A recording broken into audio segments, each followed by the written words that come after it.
সম্মানিত সুযোগ্য সভাপতি, দিগার উলামায়ে কেরাম, সামনে উপবিষ্ট দিনী বন্ধুগণ, বাবার বয়সী মুরব্বিয়ানে ইজ্জত, পর্দার আড়ালে অন্তরাত সম্মানিতা মা এবং বোনেরা, আমি আবারও দোয়ার জন্য আপনাদেরকে সালাম দিচ্ছি। আসসালামু আলাইকুম ওয়া রাহমাতুল্লাহ। মহান রবের দরবারে মস্তক অবনত চিত্তে শুকর গুজার করে দিচ্ছি যে আল্লাহ সুবহানাহু ওয়া তাআলা আমাদেরকে এই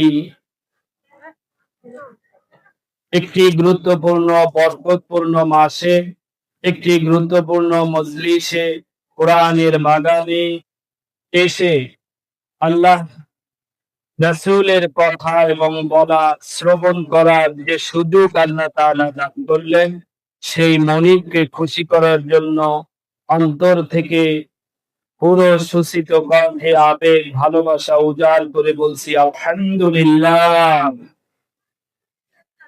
লাখ সালাম দরুদ শান্তি বর্ষিত হোক আপনার আমার নবী দো জাহানের বাদশাহ সৈয়দুল মুরসালিন জনাবে মুহাম্মদুর রাসূলুল্লাহ, সকলেই পড়ি সাল্লাল্লাহু আলাইহি ওয়াসাল্লাম। সম্মানিত প্রিয় এলাকাবাসী, আমি আপনাদেরকে উদারত আহ্বান জানাবো, এই ওয়াজ মাহফিলের পাশে ওয়াজ মাহফিল শুধু যেই সুন্দর ব্যবস্থাপনা থাকা সত্ত্বেও ভিতরে মানুষ না থেকে বাজার, চার হোটেলে আশপাশে যে দোকান অবস্থান করতেছে, এখানে সবাই অবস্থান করতেছে। সুতরাং আমি অনুরোধ করবো আপনারা রাস্তায় না থেকে মাহফিলের দিকে চলে আসুন। দ্বিতীয় কথা হচ্ছে, পত্র মাদ্রাসার সকল ছাত্র ভাইদেরকে অনুরোধ করব, তোমরা মেহেরবানি করে যার যার জায়গা নিয়ে প্যান্ডেলে এসে অবস্থান করো। আল্লাহ রাব্বুল আলামিন